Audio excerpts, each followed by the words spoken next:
এই মুহূর্তে কোভিডের স্ট্যাটাস আপনাদেরকে জানিয়ে রাখি। দেশে একদিনে দ্বিগুণের বেশি বাড়লো করোনা আক্রান্তের সংখ্যা। গত 24 ঘন্টায় নতুন করে করোনা আক্রান্ত হয়েছেন 564 জন। গতকাল দেশে করোনা আক্রান্ত হয়েছিলেন 276 জন। 7 জন করোনা আক্রান্তের মৃত্যু হয়েছে।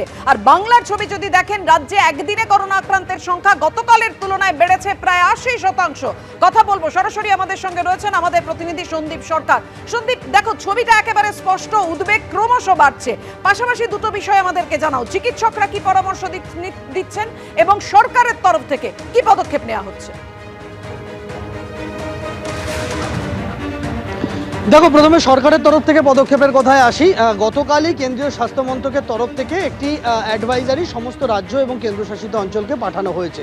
যে অ্যাডভাইজারিতে বলা হয়েছে যে সমস্ত রাজ্য এবং কেন্দ্রশাসিত অঞ্চল তাদেরকে নির্দেশ দেওয়া হয়েছে যে অক্সিজেন, আইসোলেশন বেড, ভেন্টিলেটর, জরুরি যে সমস্ত ওষুধ তাদের পর্যাপ্ত স্টক রাখতে, এবং বলা হয়েছে যে আজকে হাসপাতালে কোভিড মক ড্রিল ছেড়ে রাখতে।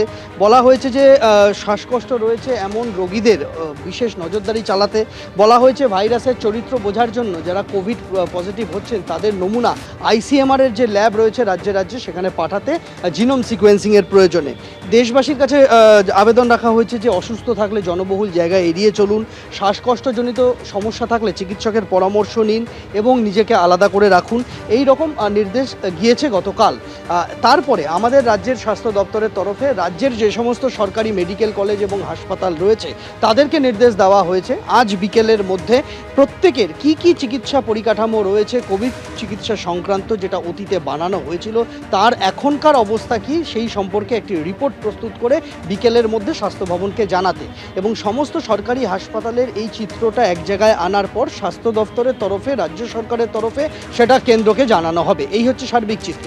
অন্যদিকে গত 24 ঘন্টায় আমাদের রাজ্যে কিন্তু নতুন করে 106 জন করোনা আক্রান্ত হয়েছেন। অর্থাৎ এই নিয়ে বলা যেতে পারে যে গত 7-8 দিনেই কিন্তু 500-র ওপর চলে গেল আমাদের রাজ্যে করোনা আক্রান্তের সংখ্যা। সেই জায়গায় দাঁড়িয়ে স্বাস্থ্য দপ্তর নতুন করে কোনো অ্যাডভাইজারি জারি করে কিনা তার সেই দিকে তাকিয়ে রয়েছেন চিকিৎসকেরা, হাসপাতাল কর্তৃপক্ষেরা। ধন্যবাদ তোমার। হাসপাতালগুলো ঠিক কি পদক্ষেপ নিচ্ছে, কি ব্যবস্থা তারা করছে, এমআর বাঙ্গুর হাসপাতালের সুপার তিনি কি বলেছেন দেখুন।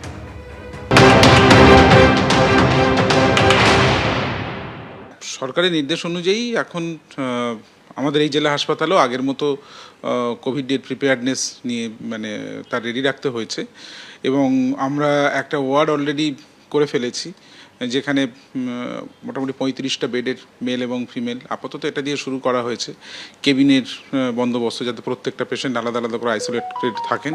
তার কারণ হচ্ছে কি, এই মুহূর্তে তো এই হাসপাতালটা নন কোভিড ফাংশনিং ফুললি নন কোভিড সার্ভিস দিয়ে চলছে। তা হঠাৎ করে যদি এরকম একটা সিচুয়েশান আসে যে আমার কিছু পেশেন্ট আসবে, তো তাদের জন্য আইসোলেশনটা রাখাটাও একটা খুব বড় চ্যালেঞ্জের। আপাতত 35টা কেবিনকে আমরা আইসোলেট হিসেবে ব্যবহার করছি। ক্রিটিক্যাল কেয়ারের জন্য আমাদের যে CCU আছে, এই CCU এর ITU 1 এবং ITU 2 এই নামে দুটো ইউনিট আছে। এখনও যদিও কোনো পেশেন্ট এরকম কোনো জায়গায় পৌঁছয়নি যে যাকে ক্রিটিক্যাল কেয়ারে দিতে হতে পারে, কিন্তু যদি দেওয়ার প্রয়োজন হয় তাহলে আমরা ITU 1কে আমরা কোভিড CCU হিসেবে ইউজ করব আগামী দিনে।